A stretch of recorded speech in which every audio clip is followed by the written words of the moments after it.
Hello, everyone, and welcome to the parenting classes. These classes are given at Sunshine Center. Um, I did send everybody an introduction email, and I think I pretty much covered all the information there, but I'm going to repeat some of it. Um, all the YouTubes, of course, as you find in this one today, are in YouTube. All the videos are in YouTube. Um, and there are 14 classes that you'll have to work through. I've had several people come in as couples, and that's fine. We encourage that.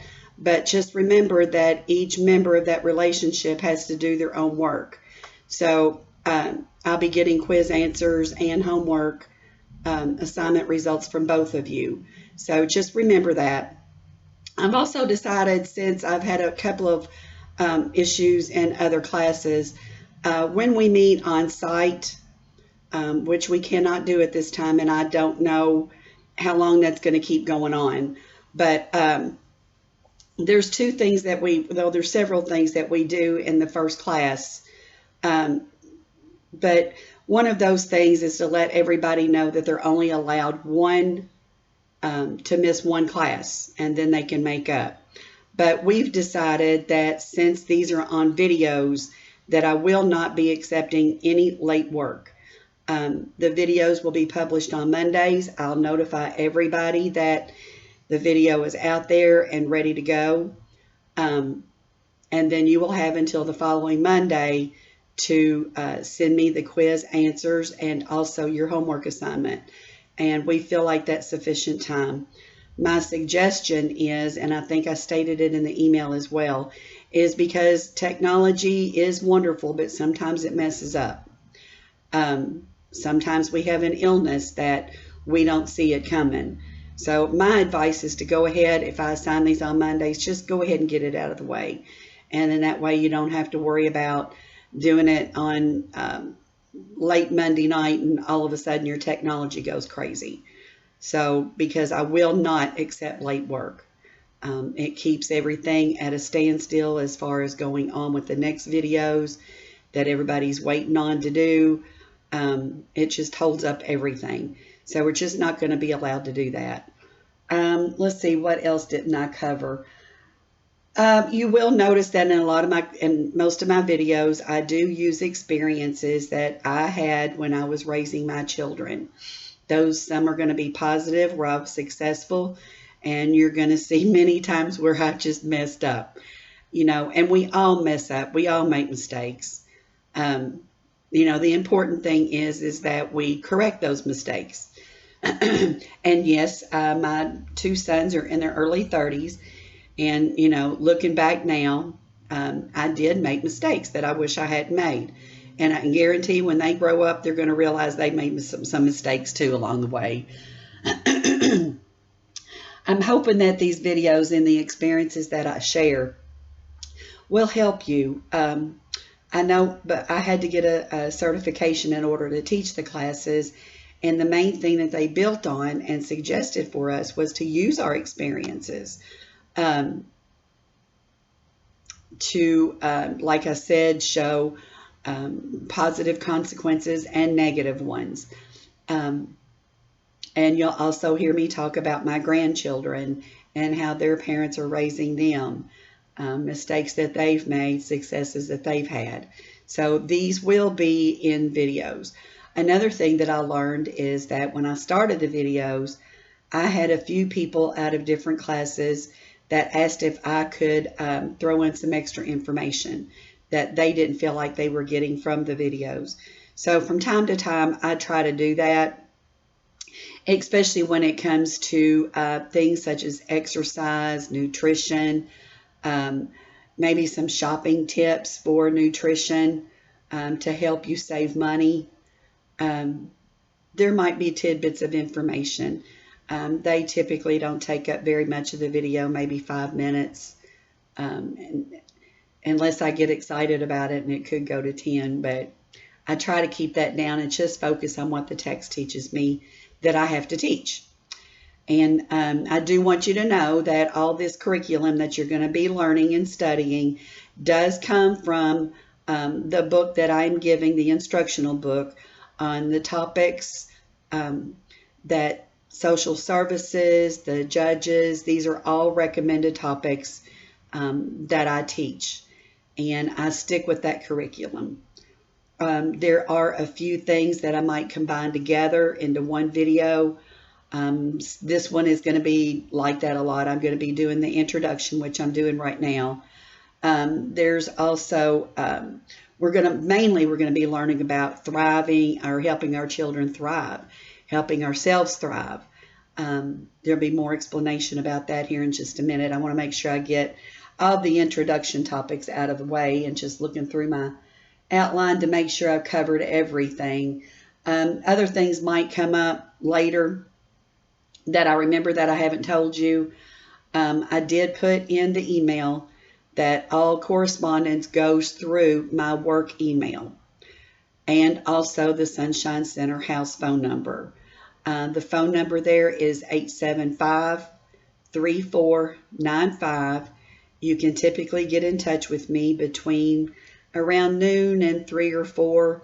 If you have something you want to talk about, let me know through an email, and I'll make sure that I'm there so we can have that discussion. All of your assignments, I will send them to you via email, as well as any updates or information that I have.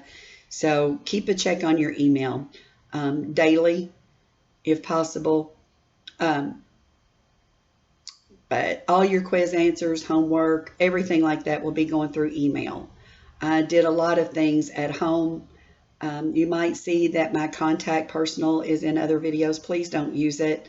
I'm trying to find things now where it was. I was working at home during my quarantine, and nobody could get a hold of me unless they knew that information. But once again, because I had a few problem students, that is not allowable anymore. I won't answer the call. I'll ignore the text. You have information now on how to get a hold of me, the best hours that to get in touch with me, that I'm available. But you can always leave a message with whoever answers the phone, and they will contact me immediately, and we'll get that taken care of. There could be things that you just want to talk about. I love objective criticism, by the way. If you have suggestions for any of the videos that you watch, I love those. I take them into consideration. They help me teach the videos better. Maybe it's things I don't see that I could be doing that I'm not doing now. So any of that, it's very welcome. And I would appreciate your concerns, your input. You know, if you think a video is good, if you think a video is bad, anything that you might want to talk about. If you are going through, I've had a few people that have contacted me about issues that they're having with their kids. If you want to talk about that, send me an email. We'll talk on the phone. I'll do the best I can. You know, I do a lot of research. I use my experiences, my children's experiences, other parents that I've talked to, and we'll try to help you out as much as we possibly can. I wish that I'd had that for myself. I did have my favorite go-to person, and every parent's going to have their go-to person. And mine was my ex-mother-in-law. She raised 10 kids, and I figured whatever came up, she had seen it, done it, been there, had good advice. Sometimes it was advice I didn't like. I didn't use it. But 9 out of 10, that woman knew everything.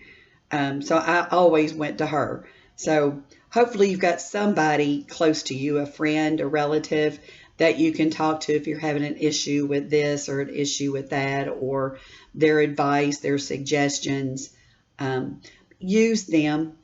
They have a wealth of information and experience that can, and more than likely, they have gone through what you're going through, and they can give you good, sound advice. So always listen to these folks and go to them if you need to. We all need help, especially with raising kids. You know, sometimes we don't feel like we're doing something right, and get their advice. You know, research it on your own. Call the house. But anyway, let's get more into the teaching. Now, I think I've covered everything, but like I said, if you have any questions, if you're having any issues, please email me. The email address again is cmsunshinecenter@gmail.com. Email me anytime. I check my email all through the day. But mainly what we're going to be learning about in the first video is what these classes are geared to, and that is helping our children thrive, helping ourselves thrive. I had, when I first started training to teach the classes, I sat in on another teacher's on-site classes to learn from her and to see what I needed to do. But anyway, I loved her description that she had about thriving and basically this is what it relates to. Say that you have, and she used this in one of her classes. It didn't go well for different reasons. But say that you have a plant. Now, you have either started it from a seedling, and it's already that big, or you're starting it from a seed. In order for that plant to thrive, to grow, you have to take care of it. You have to water it. You have to give it food supplements. You have to treat it with the utmost care. And that's what we want for our kids. We want them to thrive. We want them to become the adults that we want them to become, and also what they want to become. And with children, you're going to have to teach them everything. You're going to have to teach them ethics and morals that will help them thrive, to be to help their communities, to be a positive influence in their communities, in their family. We talk about role modeling a lot in these classes. Everybody knows what role modeling is. People do what they see you do, how you act, how you speak, your behaviors. Children learn so much from that. And when you teach your child, for example, empathy, then you've taught them that when they see somebody that is in pain, or mentally in pain, or physically, and you teach them to go and, are you okay? Can I help you? Other kids can see your child and they might role model that behavior. And think how amazing something like that could grow in their classroom, in their family. That is a part of thriving. And for yourself, maybe you weren't taught in a way. Maybe you didn't get that kind of care. But you can get that care now. You can help yourself thrive through learning more about ethics and morals and values. Learning, I have over the years so much. My ethics and values, morals have just keep changing and changing as I grow. Because of life experience, right? And I've got a lot of it.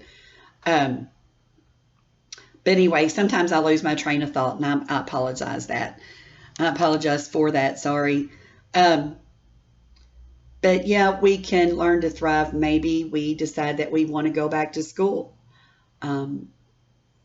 where we can use that education for employment, for better employment, for self-esteem and confidence. There's so much that you can do for yourself. And that comes to another topic in this video, and that is taking care of yourself. I know as a mom, I used to feel like I was being selfish if I took time out for myself. I've learned through the years and from these videos and the teaching that I received to teach this class it's completely the opposite. If I'm not taking care of myself, then I'm not going to be really good at taking care of anybody else. I'm going to be tired. I'm going to be full of stress. When I'm full of stress, I might be snappy at other people, at my kids, and you don't even realize you're doing it. I think everybody's heard this airplane scenario. I do use it. I have used it, and I like it. The person that posed this question to me one time, I thought he was out of his ever-loving mind. But then when I listened to his answer, it's like, oh, wow. But it relates to an experience in an airplane. I think most everybody knows that right above your head, there's this emergency gear, a mask is the oxygen mask. In case anything's going on, if there could be problems, it drops down. Now, the question that I was asked is, do you put your mask on to take care of your child or the person that in the other seat, or take care of them first? And of course, my reaction was, if I'm dead, I can't take care of them. So I chose myself. I chose the child. I didn't want the child to die. I'm getting this all tangled up. Sorry about that. But the first thing you want to do is make sure your kid is breathing. But I think I've already given the answer away. What you want to do is take care of yourself so that you can take care of that other passenger. Anyway, I blew that up. But I think you get my point, what I'm talking about. If you're not taking care of yourself, you're going to be run down, no energy, exhausted, stressed, and it goes on and on and on, and all the problems that occur when you don't take care of yourself. And that is a weekly homework that I want everybody to do. And I want you to tell me when you send me your quiz answers and homework, I want you to tell me what you've done for yourself that week. Whether it's whatever completely takes your mind away from everything that's going on. With me, it's reading a book. And the book has to be so good that when I put it down, I realize I haven't thought about anything else except for that book. And that's what your goal is. Find something that takes your complete attention. Maybe it's a Netflix show or movie, and you become so engrossed and involved in it that the whole world goes away completely and entirely. Maybe it's just simply going for a drive in your car by yourself if you have someone who can watch your children, and you could just get in the car and go take a drive. Did this before when my kids were teenagers, because Lord, if I didn't escape from them, I don't even know what those consequences may have been. I'd go for a walk. They were old enough at that point to where I could say, stay, just stay. I'll be back in a little bit, and go outside and just walk and walk and walk until the anger just started going, okay. And then hopefully that would do it. By the time I got home, we could deal with the situation, because that's another thing I'm going to teach you. When you are full of stress, anxiety, anger, don't deal with discipline right then and there. Calm down first. Calm down. We're going to be talking a lot about discipline throughout the videos. And if you're not calm and cool and collected, and your temperament is not where it needs to be, discipline can become inappropriate. Things that you don't want to do, and you find yourself right in the middle of doing it. Maybe it's just going into a different room. Maybe you just have to put the baby in the crib and just go in the bathroom, cry your exhaustion out, and just try to calm down. Then go back and get your baby and, hold, smooth, calm, soothe, calm, feed, diaper, whatever it is you need to do. But do whatever it takes to get calm before you do those things. If you find yourself very anxious, sometimes therapy. I promote therapy to anyone and everyone who will listen. And I guess now is the time that we go back to the intro and I let everybody know that one of the services that we provide at Sunshine Center is free therapy. We have an adult therapist for people 18 and older. We have a child therapist for 17 and younger. If you need those services, call the house, get an appointment, and take advantage of that, especially for moms and dads. Especially if you've gone through trauma in your life and it's affecting the way that the relationship can be growing with you and your children, call them. At least give her a try. Angela is great. I'm the case manager for domestic violence at Sunshine, and all the folks in our safe house go and see her weekly, and they just love her. She's got years and years of experience. She is a wonderful resource. So don't ever hesitate to give a call down there, get an appointment. If she's not around, we can all take messages for her and get in touch with her so that you guys can talk. There's 3 assignments in this video. One is homework, and I said what that one is. Tell me something you've done this week to take care of yourself. The second is going to be the quiz. As I stated, I think in the email and also the introduction at the first part of this video, the quiz will be found at the end of each one. Or it may be, I may pop in 20 minutes in and say, oh, here's number 1 for your quiz.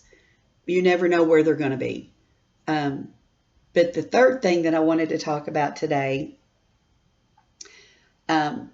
is an assignment that I give all the first session students when we're on site. And they work on it at home and bring it back and share it with others. And we've just had a lot of fun with it. But of course, we're not on site, though, so this is just a suggestion. And what it's called, it is creating a birth story for each child that you have. And a lot of people like to do this by pictures, putting them in a scrapbook. Maybe you don't have pictures and you just write the birth story out. The focus, what these things are for, is that your child can look at these as they're growing up. So maybe, okay, here's an example. Maybe they're in kindergarten and you have a new baby in the family and you're talking about this and that, and they're going to have questions. Well, what did I do when I was 2? Or what did I do here? And then you can say, well, come here, let's look at this. This is your first birthday. This is the picture of you when mommy was carrying you in her stomach. This is a picture of your grandparents holding you when you were an infant. And you keep this going for their entire childhood. You might keep it going after they're an adult for yourself. I know at my age, I'm 60. And I like to go back. We had the old photo albums then, right? And sometimes I'll get those out and I'll look through Chris's book and just remember so many of those photographs and where they were taken and what we were doing and, seeing that beautiful little face. And it helps as teenagers too. When they get at that teenage stage and you think, okay, that child is insane. Go look at the pictures when they were cute and funny. It might lift you up and give you some patience. You'll hear me talk about teenagers a lot. Whew, are they ever something else? They're wonderful after they're grown up and you look back and it's like, oh, that wasn't really so bad what they did. And I don't know what the big deal was, but goodness.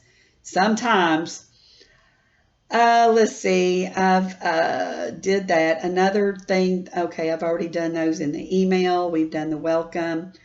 Already talked about what nurturing is, taking care of yourself, the importance. We can look at attachments. For say, a lot of this stuff I have to go back and forth in my book, and this is one of them because I don't want to get the information wrong. And my memory just isn't what it used to be. Actually, I don't think it was all that wonderful from the beginning, but attachment means that we have unconditional love for our children, unconditional love for a significant other in your life, a spouse, a boyfriend, girlfriend.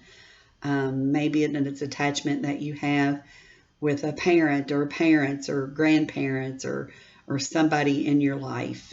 And that's what attachment is. A lot of people, and you're going to learn about a lot of this in future videos, a lot of people think that you shouldn't do some things that encourage attachment but spoil the child. We're going to talk about that. To me, going above and beyond to form an attachment to a child, I don't see anything wrong in anything that you could possibly do. Spoiling to me comes from constantly giving and giving and giving, mainly as a monetary, rewarding bad behavior with positive things, ignoring them. Those are the things that can really spoil your child, not attachment. Sometimes your child might be afraid to sleep in their own room. Maybe they've had a bad nightmare. Maybe they've going through some stress of their own, which I have to mention, even newborns experience stress, typically brought on by the parent that's taking care of them. They can feel it. But whatever is going on with that child, there is nothing in the world wrong with an occasional, come on, it's okay, we're going to talk about this tomorrow, but tonight if you want to sleep in our bed, that's okay. Maybe it's something that you don't want to do all the time. I made the mistake of letting them do that all the time, and then when it came to the time of them to separate, what they would do is I woke up a couple of times in the night and they almost got stepped on. After I'd fall asleep, they get their little pillows and blankets and lay on the floor beside me. And then that finally turned into they wanted their own space. But I don't suggest it. You need a good night's sleep. And I know when one of my grandsons was little, or littler, he's still little, but slept with me they usually spend a couple of weekends with me a month. And I didn't get any sleep. And he would get up the next morning, Nana, let's play. And I'm like, you killed me. I got no sleep. Well, parents, that's the same thing. They're kicking, they're thrashing, they're here and there and everywhere. You need your sleep. And yes, we do. We want to take that little toddler and just snuggle all night long. And there's nothing wrong with an occasionally doing something like that.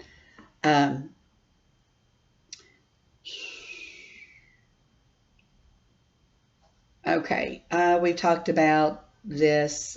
We've talked about the birth story. A lot of these videos are not going to be the powers that be recommend that the classes go for an hour. On the videos, they typically don't go that long because a lot of our time in class on site is spent talking about things as we go, and we don't have that opportunity. So they might be short. 45 minutes might be the shortest. I'll throw in extra information. Right now I'm going to scan through the pages of my notes and make sure I haven't forgotten anything, because usually I get carried away and things come up. Let's see, we've already done that. Here's something that you can look at yourself, and as a beginning with a goal, like the beginning is, as the nurturing parent, I am all the time, most of the time, some of the time, hardly any or never. Your goal wants to be, and then, of course, your goal wants to be a whole lot more than that. So you might want to have a goal list that says, I'm kind of not really good in this area. I plan on working with that one, which goes into another thing on nurturing with our kids is spending time with them. I talk about cell phones later.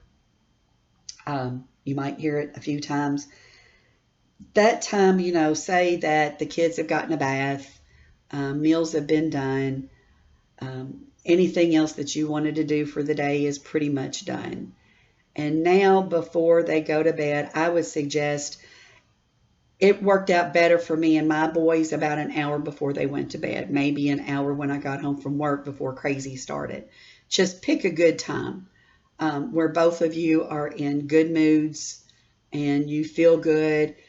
But, take at least part of helping them nurture is spending time with them, doing what they want to do, not what you want to do, but what they want to do. Maybe they want you to read them a book. Maybe they want you to watch a cartoon or two with them. Maybe they want you to play blocks or play a game. You might be creative and think of other different games or different ideas. And, maybe they're just kind of sitting there and say, well, what if we, go outside and play ball?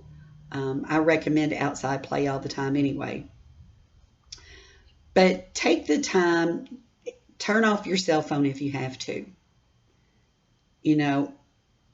Text messages, emails, phone calls, you can return all that stuff later. They go to bed, get your cell phone, take care of all that business. But the time that you spend with your child should be focused on you and your child and whatever activity, and remember this, that they want to do, not forcing them. That's not homework time. That's not discipline time.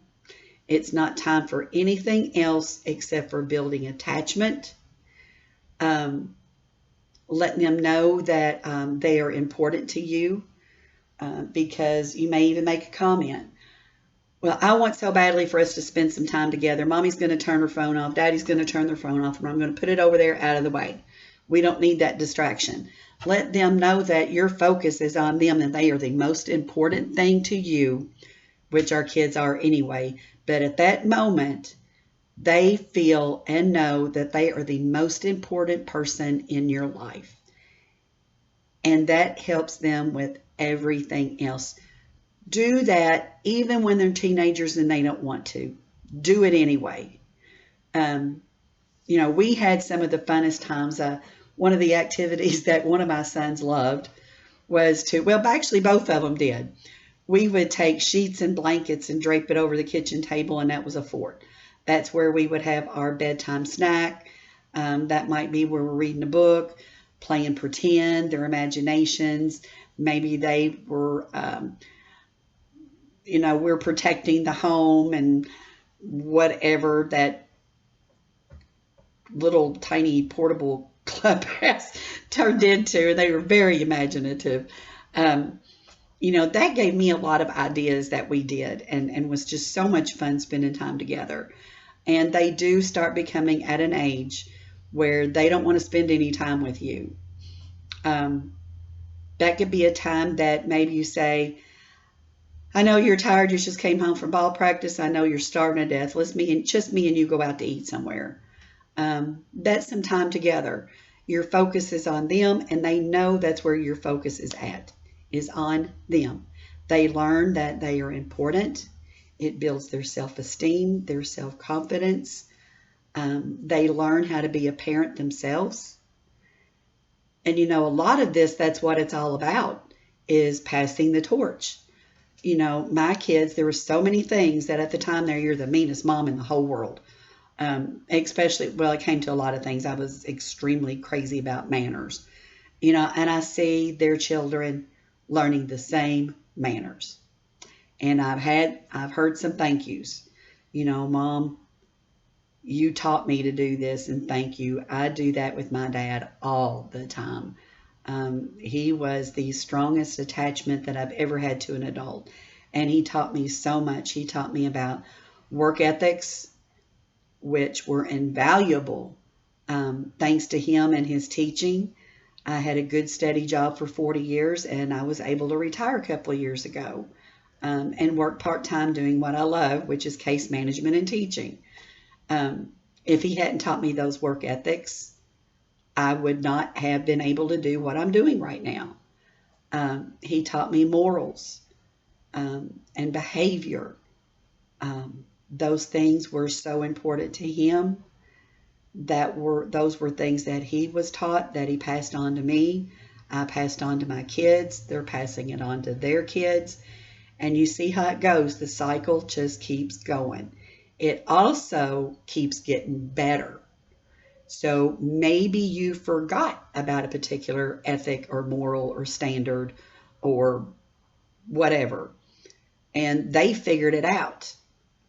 What they've learned that you didn't learn, they send that on to their kids. 9 out of 10 times, my grandchildren are going to teach my great-grandchildren the same behaviors. And you know what, people? When that happens, we live in a much better world, and this world is crazy. People don't have morals. They don't have ethics. This happened to me not too long in the drive-through at the bank. I accidentally went in the wrong lane, and, I was sit there for like 30 seconds, and the guy behind me started blaring on his horn, calling me all kinds of names, giving me all kinds of lovely hand signals, when all he could have done was say, "Ma'am, you're in the wrong lane." Done. People don't think like that anymore.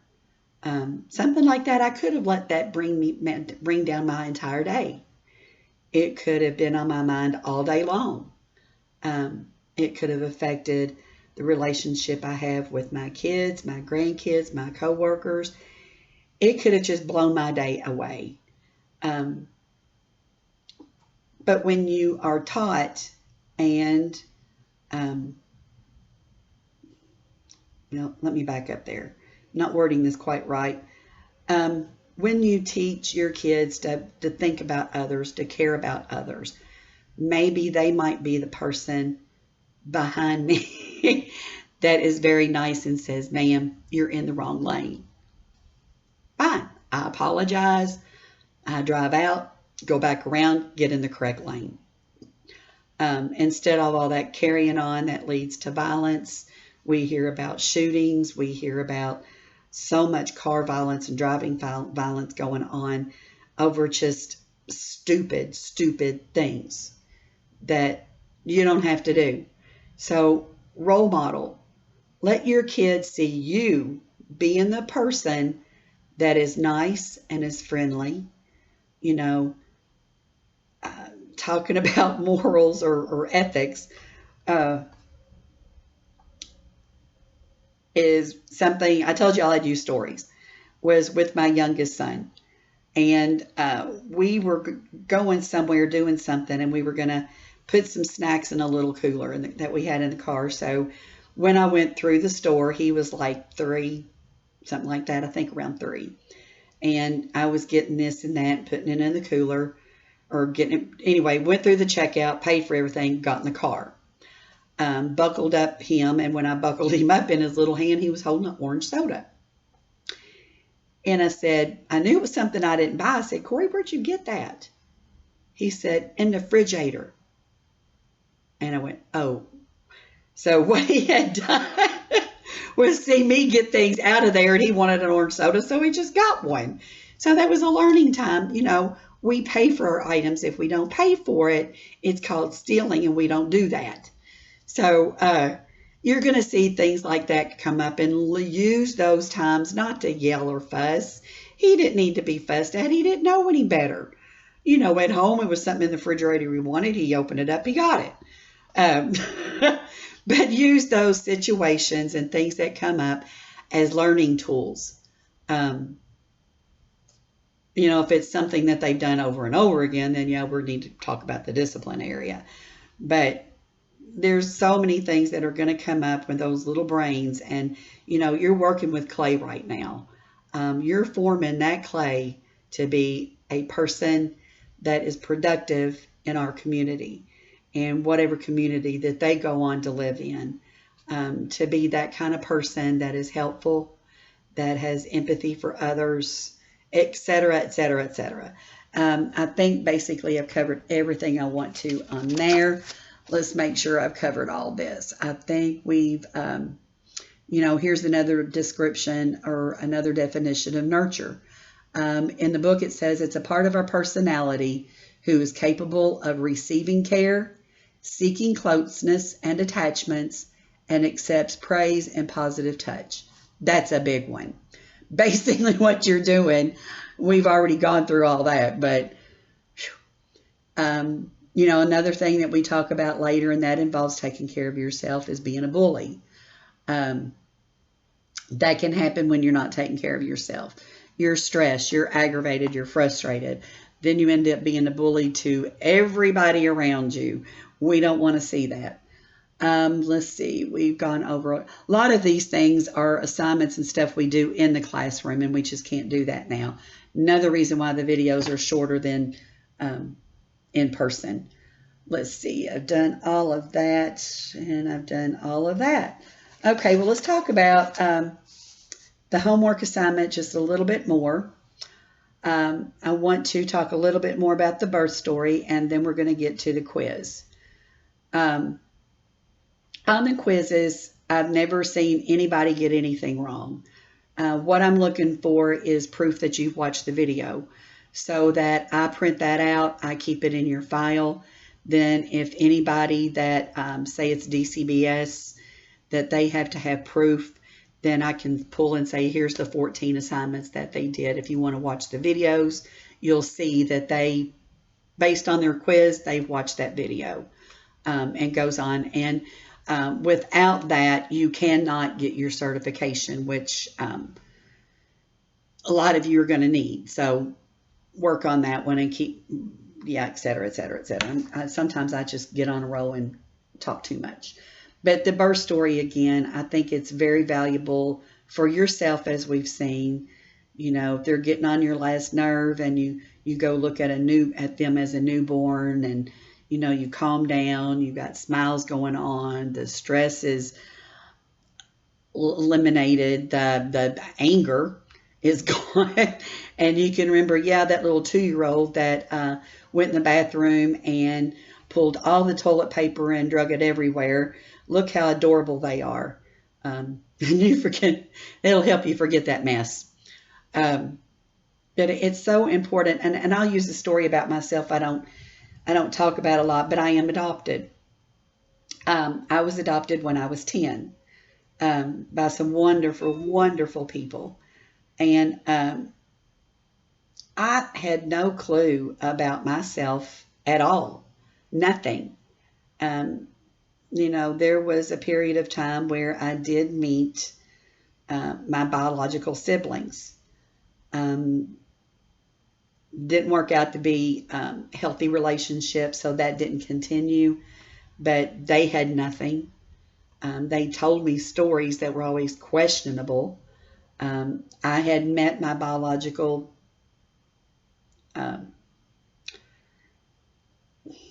I don't even like to put father in that name at all, but anyway. And I could tell right off the bat anything he was telling me was a bunch of lies. I knew nothing about my mother whatsoever, nothing. And I did know that she died in a car accident because of a drunk driver, and I was 3. So I had no memories there, nothing. And a few years back, I met 2 of my biological mother's sisters. And I got to sit down and talk with them on a few occasions. And they gave me pictures of her, pictures of me when I was a baby. And it was like, wow, I really did have a mom. It was a small type of a birth story for me to have. No, your kids are not going to go in that same situation, but they want to see these things later. I was a cute baby. Oh, geez, I probably needed a facelift when I was born or something, but it gives them to look back to. And it gives you, and it also has a great purpose when you get my age. Just going back and looking at memories, and maybe you're a little down in the dumps and you get these photos out or that birth book out, and you can feel better and be encouraged and just have a reason to start smiling there. And anyway, the homework again, sometimes I remember to point it out and other times I don't, but please just put it in your brain that it's absolutely necessary as a daily necessary thing that you've got to do for yourself. And I gave suggestions, but those are suggestions, things that I've heard other students or things that I like for myself. Everybody has different things. I had one guy that he loved working on his car. A car that I think he was, I don't know that terminology, but he was rebuilding it. And he would get out in his garage and focus on that car. And the entire world just went away. And that's what he loved to do. That's where his focus was. And he was able to just make the world go away for a little while. And sometimes that's all we need is, yeah, of course, it's, the thing that is stressing us is going to come back. But a lot of times I can tell you, and you'll learn this in the stress video, is that when we have some time to deal with getting that stress out of our way for just a little while, when we have to come back to it, more than likely we're going to be calmer and be able to think about that stressor better. I don't know another word to use there, just better. And when you were before you got rid of some stress, you might have been so crazy about it, you couldn't even think calm enough to realize that, well, all I got to do is this. It happens. It's happened to me at work before. Something has driven me crazy. I go home, a few hours at home, I calm down, and it's like, well, why didn't I just simply do this or that? A lot of times, a lot of that stress, when we handle it while we're calm, there's easy answers. A lot of times there's not easy answers. Our financial troubles can come right back. But then again, we're in a calmer state of mind to where we can make a plan. Maybe I need to get a temporary part-time second job. Maybe this would help. Maybe I really don't need that expensive something, and just selling it to somebody who wants it, there's my extra money. You're calmer, you can think better, and it can help you with that stress. But anyway, I'm going to go on with the quiz here. I always like to read things twice, maybe have a little explanation if I haven't worded it right. That's another thing too. When you email me this information, you might put in there, this is what I thought for number 2, but I really wasn't quite sure. And we can have a discussion through email about it or phone call. But anyway, number 1, I want you to define what nurturing is. You can either go with the firm definition or an example that we've talked about in the video. The main focus is that you've heard it. Each answer to these quizzes, you've heard it somewhere in the video, not just your thought. And I'm going to know because I did the video. Anyway, once again, number 1, I want you to give me a definition of nurturing, what it is. Number 2, please define attachment. Again, number 2, what was the definition of attachment that I gave you in the video? Number 3, why is it important to take care of yourself so that you are better equipped to take care of your child? Now, I gave you several different things. All you need to do is give me one of them. If you want to give me several, that's fine. But I just want to know that you heard something that was beneficial. So again, number 3, why is it important to take care of yourself so that you are better equipped to care for your child? And number 4, that's all that's in this quiz, is 4 questions. Name a purpose for making a birth story. Once again, a purpose, just one. You can do more if you want, but you only have to do one. Anyway, once again, number 4, name a purpose for making a birth story. If you need help with that, if you want suggestions, if you're just kind of like, if you're like me and you're not very creative, and maybe we can work together and come up with something. And no, you don't have to show accountability for that, but it is a lot of fun to do. Your children will love it. You will love it. And it's just a really fun thing to start doing. Maybe you're a scrapbooker and that's the way you want to do it, or maybe you're writing. A lot of times people will put a picture of the child or yourself or somebody, or maybe it's a picture out of a magazine that you found or something. And then you might write a caption under it. And, this is the day that we went to Natural Bridge. Maybe you didn't take pictures, but here's a picture of Natural Bridge. Et cetera, and so on and so on.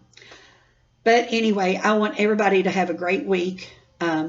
Please remember, one of the most important things that you can do for yourself and your child is do something for yourself every single day of the week. Anyway, I'll talk to you guys in the next video.